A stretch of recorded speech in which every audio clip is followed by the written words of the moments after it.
할렐루야. 아멘. 오늘은 사랑의 몸부림치는 삶이란 제목으로 말씀을 드립니다.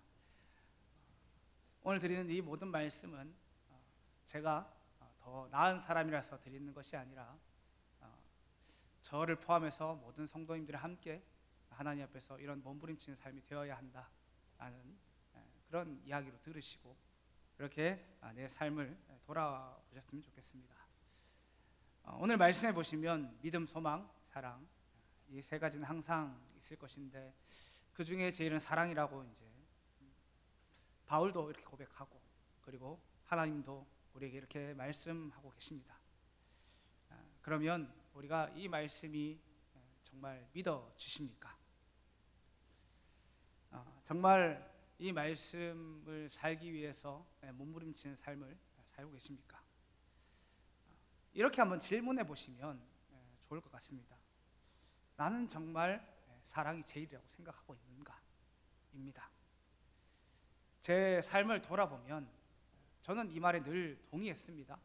동의했는데 사실 돌아보면 동의했지만 제가 그렇게 몸부림치는 삶은 아니었습니다. 왜냐하면 우리 신앙의 잣대 그리고 신앙의 방향은 보통 어디에서 많이 나오냐면 자기가 기도하는 그 제목에서 많이 나옵니다. 아시죠? 제가 어려움이 찾아올 때에 하나님, 내가 정말 이 어려운 때에 믿음이 없습니다. 하나님, 내게 믿음을 주십시오. 이렇게 제가 기도한 적이 있고 어려운 일이 찾아왔을 때 마음이 참 많이 무너져서 하나님, 내게 하늘의 소망으로 채워주세요 라고 은혜를 구하며 기도한 적이 있습니다. 근데 돌아보니 하나님, 내가 사랑이 참 많이 부족한 자인데 내가 저 형제를 저 자매를 주의 마음으로 사랑하게 해주십시오 라고 기도한 적이 있는가? 돌아보니 그렇게 기도한 적이 사실 거의 없습니다. 제가 이런 기도를 시작하게 된 것은 오래되지 않았습니다. 저는 이제 20살 때부터 신학을 시작했습니다. 물론 사명감이 있어서 사명을 갖고 시작한 건 아니지만 어쨌든 신학을 20살 때부터 시작을 했습니다. 근데 제가 이 기도를 시작한 것이 신대원 마치고 입니다. 그러니까 지금부터도 얼마 안 됐습니다. 사실 내 이웃을 사랑하고 원수를 사랑하라는 그 말씀 앞에 그 말씀이 내게 딱 직면하고 나니까 내가 사랑하는 것이 원수가 아니었구나 라는 것을 알게 되었고, 그리고 한번 내가 원수는 아니더라도 내가 한번 저 사람들을 힘껏 안아보리라 라고 했는데 내가 그 사랑이 안 되는 자라는 것도 알게 되었습니다.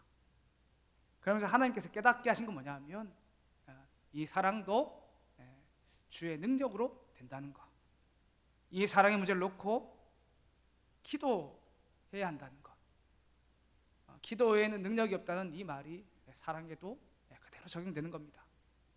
한번 돌아보시길 바랍니다. 요즘 나의 기도 제목은 무엇입니까?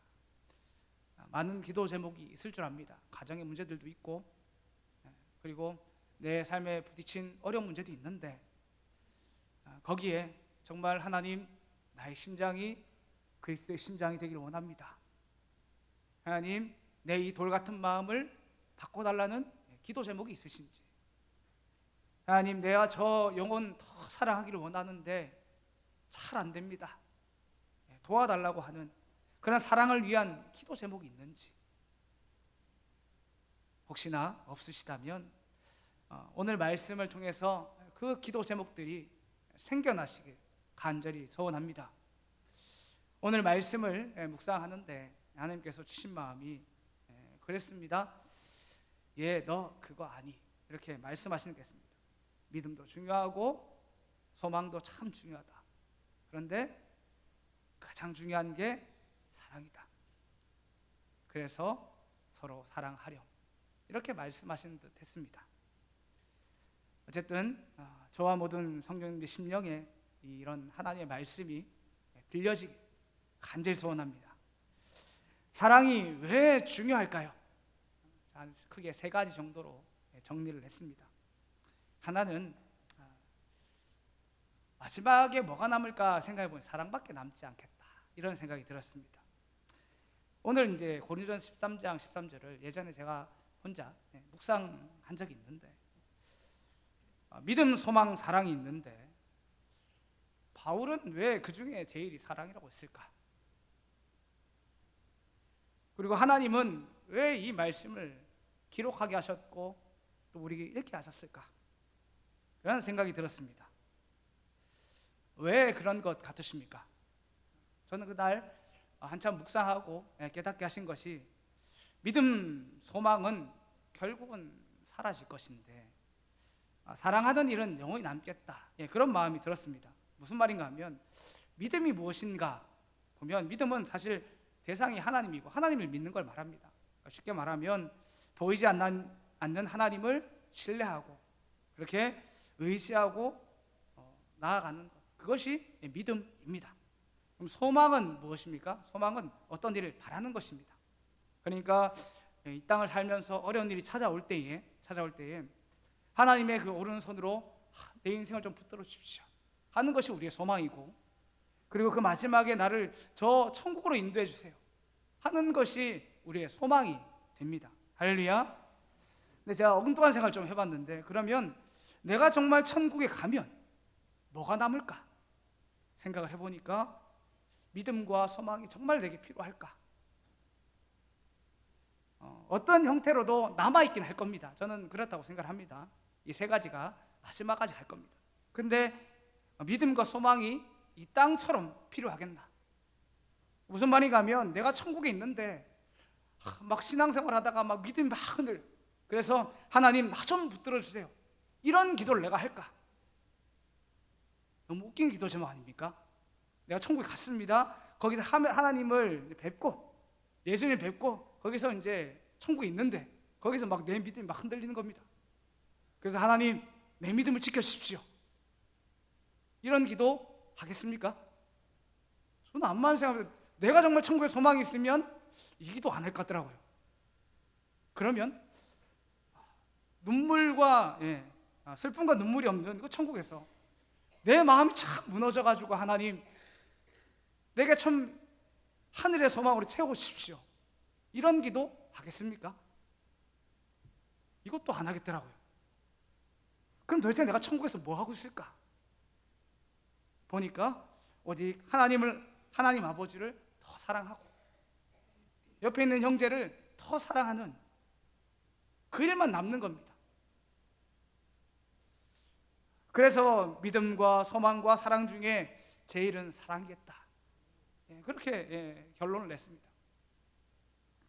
그리고 그러면 우리가 이 땅을 살아가면서 내가 사랑하려고 몸부림치는 일은 무엇이겠는가 해보니까, 내가 형제를 사랑하려고 몸부림치는 이 일이 천국에 있는 이 사랑도 남는 이 소망을 굳건히 붙드는 일인 겁니다.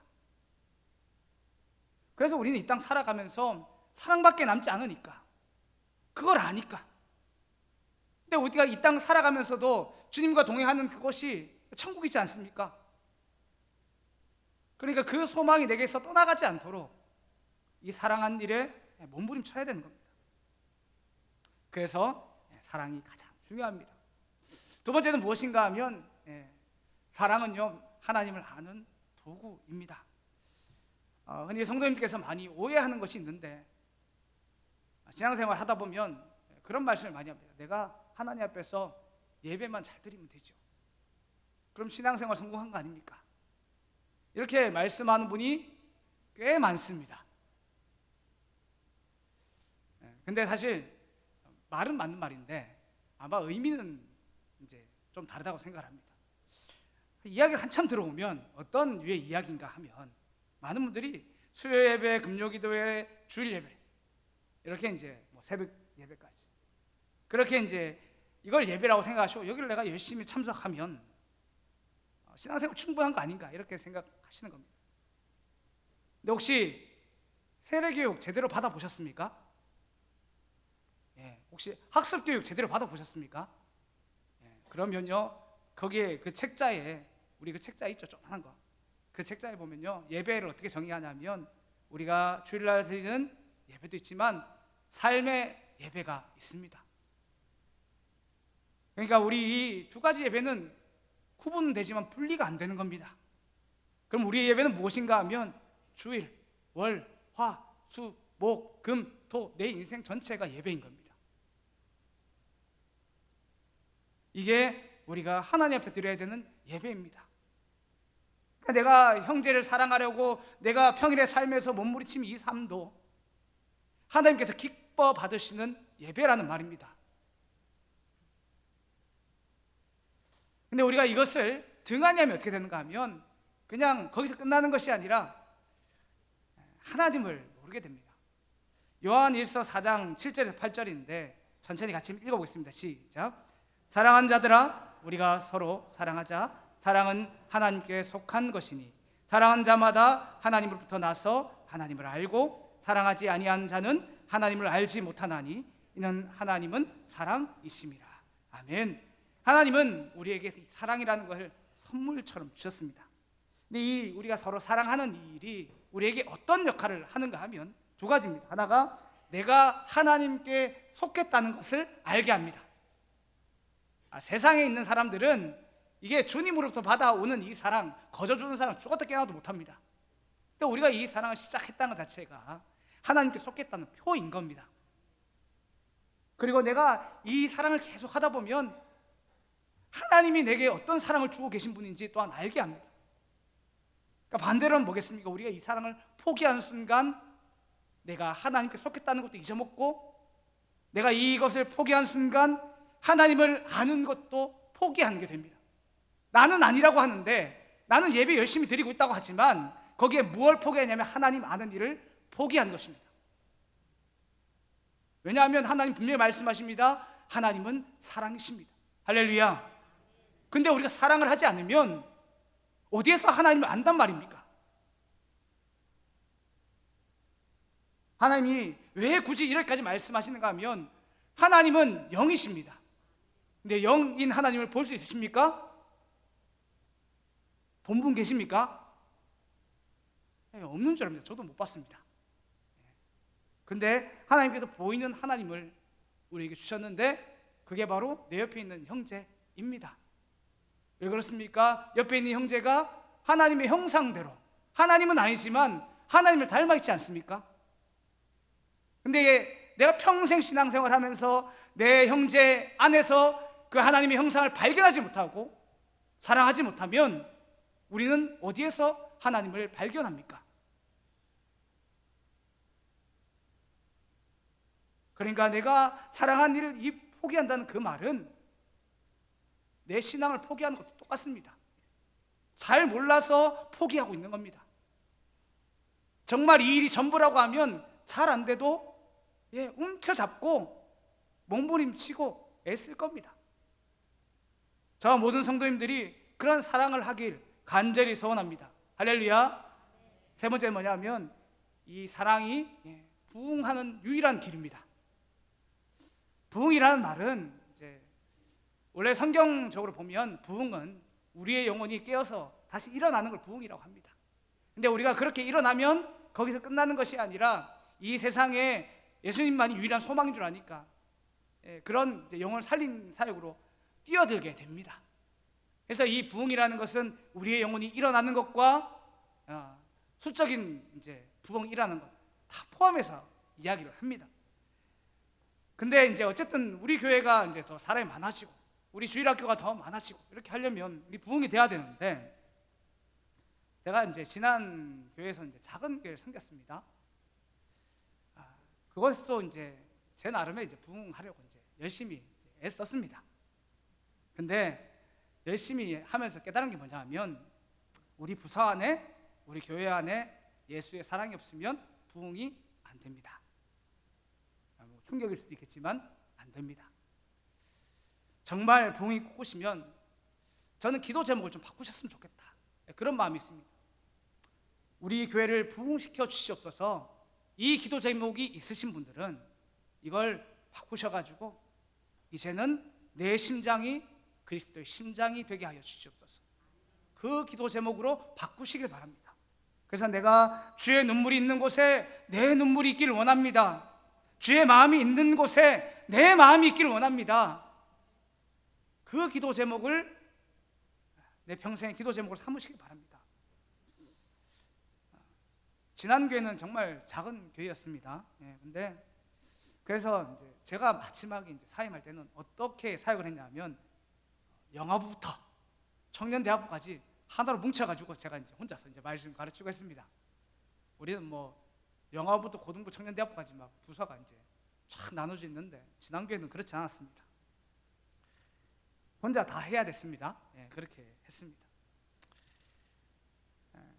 여기 있는 부서 사역자들은 다 아시겠지만 우리 아이들에게 잘 가르쳐야 되죠. 그래서 예수님의 사랑도 잘 가르칩니다. 저도 많이 가르치려고 했습니다. 왜냐면 애들 많이 싸웁니다. 많이 싸웁니다. 많이 싸워가지고 그래도 이제 어떻게든 사랑에 대한 설교를 해야 되겠다 가지고 사랑을 알렸습니다. 이렇게 한번 해보시길 바랍니다. 옆에 이렇게 한번 지그시 한번 보시길 바랍니다. 지금 보십시오. 한번 보십시오.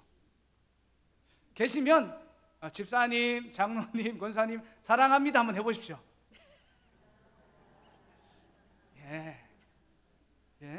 얼마나 어색합니까? 네, 애들은 잘합니다. 애들은요 안 친해도 그냥 합니다. 달라도 준다 하면 그냥 합니다. 아시죠? 그냥 합니다. 그러니까 예배 시간에 사랑한다 누구 이름 불러가면 하라 하면 이름 들리는 친구 내가 선물 준다 이렇게 하면 아주 이름이 정말 쩌렁쩌렁하게 들립니다. 근데 예배 마치고 5분 뒤에 두 친구가 싸워서 제 앞에 옵니다. 경험 안 해보셨습니까? 주일학 교사분들은 다 경험해 보셨을 줄 압니다. 두 명의 애가 찾아왔어요. 왜 싸웠나 이렇게 하니까 한 명이 장난감을 가져왔는데 자기만 못 가져 놀게 한 겁니다. 얘가 벼르고 있다가 예배 시간에 사랑해 하고 나가서 벼르고 있다가 지금도 나한테 장난감 못 가져 놀게 하니까 어떻게 했냐면 빼서 던져버렸어요. 그 장난감이 박살이 났습니다. 난리가 났죠. 무슨 말씀인지 아시겠죠? 아이들은요 네가 예수님의 이름으로 사랑해야 돼도 예수님 사랑 모릅니다. 인정을 하셔야 됩니다. 그죠? 또 제가 중학교 여자아이가 하나 있었습니다. 그래서 이제 부모님이 교회를 안 다니는 아이였습니다. 그래서 이제 친구 따라 교회 왔는데 한참 있다가 이제 몇 주 안 보이더라고요. 그래서 이제 뭐 집을 찾아가도 볼 수가 없고 전화는 아예 안 받고 그래서 이제 하루는 제가 이제 학교로 찾아갔습니다. 그래서 모르겠다 하고 이제 몇 학년인지 알고 몇 시에 마친지 아니까 이제 학교 정문에서 기다리고 있습니다. 근데 이제 애가 이제 본관에서 이제 나오더라고요. 본관에서 나오다가 제가 정문에 있는 걸 본 겁니다. 얘가 어떻게 했냐면 그대로 뒤돌아 이렇게 해가지고 마치 나를 안 본 것처럼 다시 본관으로 들어가더라고요. 그래서 이제 어디로 가냐면 후문으로 가더라고요. 제가 후문으로 가겠다 싶어가지고 저도 이제 제가 이제 그 동네에 열심히 살았기 때문에 후문이 어딘지 압니다. 얘가 이제 후문에 가겠다 싶어가지고 냅다 달려갔거든요. 근데 저보다 더 빠르게 후문을 향해서 나가더라고요. 그래서 결국 못 잡았습니다. 그러니까 사실 그날 얼마나 마음이 상했는지 모릅니다. 내가 뭘 잘못했는데 지한테 잘못한 게 없는데 못 나오면 못 나온다 얘기하면 되는데 마음이 많이 상했는데 하여튼 하나님께서 또 은혜로 알게 하셨어요. 걔가 왜 못 나왔냐면 친구랑 싸웠고 하여튼 뭐 절교하고 나니까 교회를 나올 수가 있어야죠. 부모님이 있는 자녀들은 부모님이 머리끄댕이 잡고 오죠. 근데 부모님 교회 안 나오면 싸우면 교회 못 나옵니다. 그리고 또 걔가 왜 도망갔을까 또 생각해 보니까 저를 보면 제가 뭐 물어볼 게 뻔하잖아요. 니 왜 교회 안 나오는데 물어볼 건데 그 대답하는 것도 불편하고 싫어가지고 그냥 도망쳤습니다. 그게 중학생 애들의 심리더라고요. 또 하나가 더 있었는데 이게 뭐 하루에 결친 문제가 아니고 꽤 오래 이제 있었던 문제인데 하루는 이제 하여튼 두 성도님이 이제 뭐 작은 다툼이었는지 뭐 하여튼 싸우셨어요. 그래가지고 이제 한 성도님이 교회를 옮기기로 작정을 하셨어요. 그러니까 이제 그 자녀는 어떻게 됩니까? 예, 부음 따라 가야죠. 갔습니다. 근데 제가 이제 뭐 그거는 그러다 치는데 더 마음이 아팠던 건, 그래도 이제 한 동네에 사니까 보면서 제가 저 앞에 이제 지나가길래 인사를 했습니다. 인사를 하니까 걔가 저를 봤습니다. 봤는데 그냥 무시하고 지나가더라고요. 그렇게 친하게 지냈던 사람이, 지났던 애가 한순간 사실 자기도 마음이 불편해서 그렇게 했던 것으로 생각되어집니다. 지나갔습니다. 그러니까 무슨 말씀을 드리고 싶은가 하면, 우리가 정말 전도하는데 애써서 한 명 전도하면요, 어느 날 둘이 싸웁니다. 그럼 둘 중에 한 명이 안 나오든가 둘도 안 나오든가. 열심히 해서 한 명 전도하면요, 뭐 이런 저런 이유 때문에 애가 안 나오는 겁니다. 부응이 안 되죠. 되는 게 신기한 겁니다. 저는 그렇게 생각합니다. 그걸 하나님께서 알게 하셨습니다. 그러니까 우리가 정말 이 부응하려면 뭐부터 몸부림쳐야 되는가 하면, 사랑한 일에 몸부림쳐야 됩니다. 이게 안 되면 우리는 부응이 안 되는 겁니다. 그래서 우리 가운데서 정말 이 마음이 일어나길, 이 예수의 마음이 일어나길 간절히 소원합니다. 그러면 그런 마음이 들죠. 그러면 누구부터 시작해야 되는가? 그러면 이제 많은 성도님들이, 그래 니부터 시작하지, 그래 이 말씀 들었으니까 니부터 순종하지, 이런 마음들이 말은 하지 않지만 있습니다. 아시죠? 다 있더라고요. 근데 누가 먼저 이 사랑을 시작해야 되는가 하면, 세상의 사랑은 사실 주고받는 사랑이죠. 근데 교회에서 해야 되는 사랑, 주님께서 보여주는 사랑은 거저주는 사랑입니다. 근데 이걸 누가 먼저 할 수 있을까 하면, 예수님께 은혜 받은 사람부터 시작하는 겁니다. 할렐루야. 다른 사람 아닙니다. 그러니까 내가 은혜 받았다 하면 나부터 시작하시면 됩니다. 그러니까 내가 은혜 안 받았다 생각하시면 그냥 있으시면 됩니다. 다 압니다. 모르는 것 같아도 다 압니다. 요한복음 13장 34절인데 우리 함께 읽어보겠습니다. 시작. 새 계명을 너에게 주노니 서로 사랑하라. 내가 너희를 사랑한 같이 너희도 서로 사랑하라. 이 말씀에서 새 계명이 무엇일까요? 그러니까 제가 어떤 성이 물었습니다. 이 말씀에서 새 계명이 무엇일까요? 이렇게 말하니까 뭐라고 되면, 예수님이 우리한테 서로 사랑하라고 새 계명을 주셨나 봅니다. 이렇게 말씀하시더라고요. 근데 예수님께서 주신 말씀은요, 서로 사랑하라는 말씀이 아닙니다.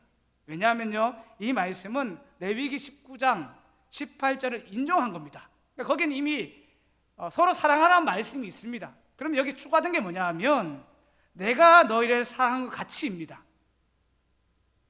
그러니까 우리가 스스로 사랑이 안 되는 존재인 줄 아시는 겁니다. 모든 사람은요, 사랑을 받아야 되는데 우리는 사마의 권세에 매여가지고 기브 앤 테이크적인 사랑은 할지 몰라도 거저준 사랑은 불가능합니다. 그래서 너희가 예수님의 그 사랑을 우리가 받을 때, 그제서야 그 사랑을 할 수 있는 겁니다. 그래서 제가 다른 사람한테 이 말씀하는 게 아니라, 누구 하십시오 누구 하십시오 이게 아니라, 정말 내가 예수님 만났고 그 주신 은혜가 있으면 나부터 그 사랑 시작하라는 겁니다. 그래서 제가 그렇게 말씀한 겁니다. 우리가 이 사랑을 받아야지 사랑을 할 수 있는 존재인데, 예전에 어떤 성도님을, 이제 여자 성도님이셨는데 신방을 한 적이 있습니다. 이분이 왜 교회를 찾아왔는가 하면, 뭐 교회 집사님을 우연찮게 만났어요. 근데 이게 왜 만난 것도 하나님의 은혜였죠. 근데 이분이 어떤 분인가 하면 남편을 잃었어요. 남편을 잃었는데 그분을 찾아갔어요. 근데 너무 힘드셔서 교회에 온 겁니다. 너무 힘드셔가지고. 그리고 이제 하루는 신방을 해달라 해서 제가 이제 가서 신방을 했습니다. 근데 이야기를 들었습니다. 그분이 이런 얘기를 하더라고요.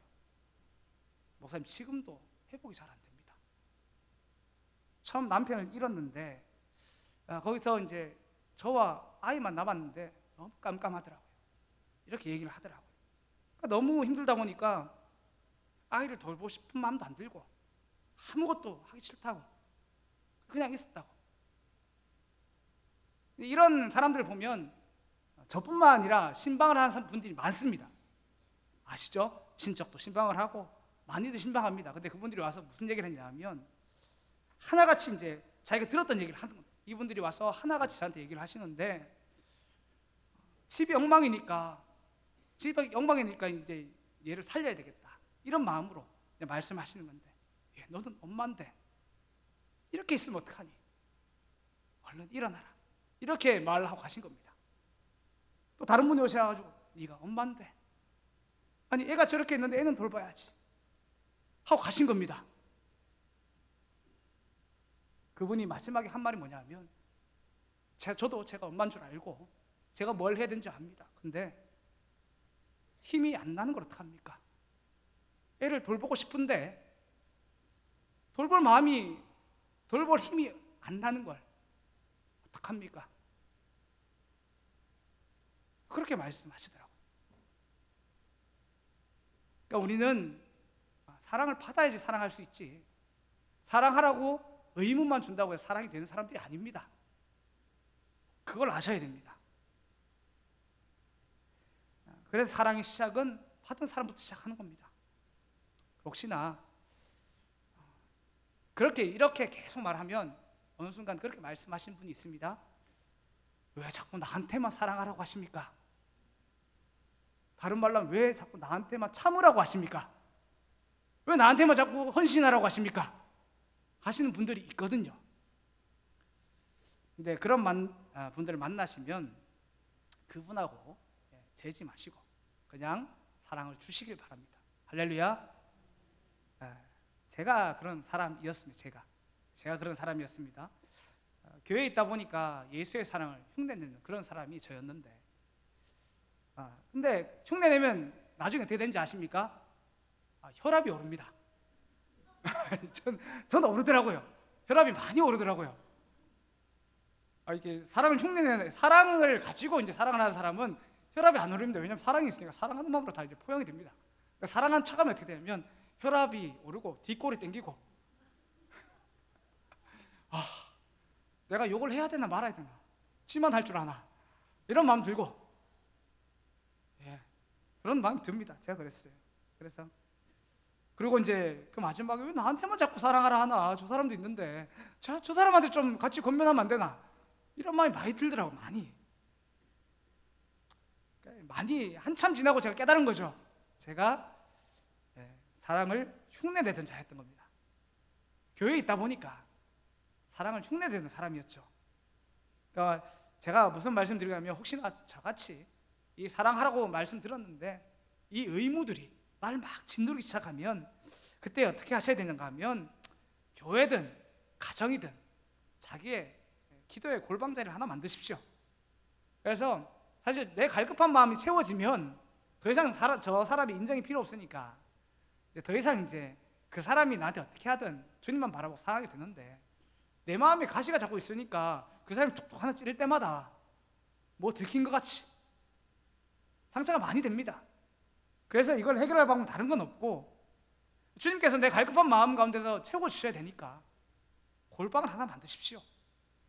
집이 TV 때문에 안 되겠다 하시면 저기 우리 교회 기도실이 얼마나 좋습니까? 음악도 계속 틀어줍니다. 오셔가지고 힘껏 기도하시면 됩니다. 그리고 안 되시면 내 방 하나 치우시고, 난 여기는 무조건 기도의 방, 여기서는 내가 딴 거 하지 않으리라 결단하시고 그 방 들어가십시오. 거기 기도하십시오. 그러면 하나님께서 놀랍도록 나를 만져주시는 것을 경험할 것입니다. 할렐루야. 마지막으로 좀 이 말씀 다 듣고 나면 이제부터는 어떻게 하셔야 되냐면, 하나님 말씀 딱 붙드시고 내 삶을 말씀에 빗대고 돌아보셔야 됩니다. 왜냐하면 여기 계신 분, 이 수요예배 참석하신 분 중에 내가 성도님과 사랑을 하지 않겠다고 결단한 분은 아무도 없습니다. 이 말씀 딱 하면 이제 내가 이제 사랑을 하리라 하고 여기 이제 다 계시거든요.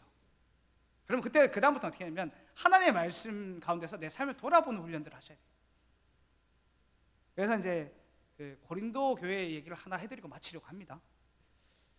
고린도전서 8장의 이야기인데 8장 1절 같이 읽어보겠습니다. 시작. 우상의 제물에 대하여는 우리가 다 지식이 있는 줄 아나 지식은 교만하게 하며 사랑은 덕을 세우나니. 이 고린도라는 이제 로마 시대 도시는 어떤 곳이냐면 바다에 근처에 있습니다. 그래서 무역의 중심지였습니다. 무역의 중심이면 배들이 이제 바다로 나가야 되지 않습니까? 지금도 바다 무섭습니다. 저는 이제 제가 왜 수영을 배웠냐면 물에 빠져 죽을까 봐 제가 수영을 배웠거든요. 그리고 이제 내가 이제 수영을 이제 열심히 배웠으니까 바다 가서 수영을 해보리라 하고 이제 한 5m 나갔습니다. 5m도 좀 많이, 한 3m, 4m 나갔거든요. 바닥에 안 닿으니까 그때부터 바로 제가 다시 돌아왔거든요. 더 못 나가겠더라고요. 바다는 무섭습니다. 하물며 2000년 전인데 2000년 전에 이분들이 무역하러 나가면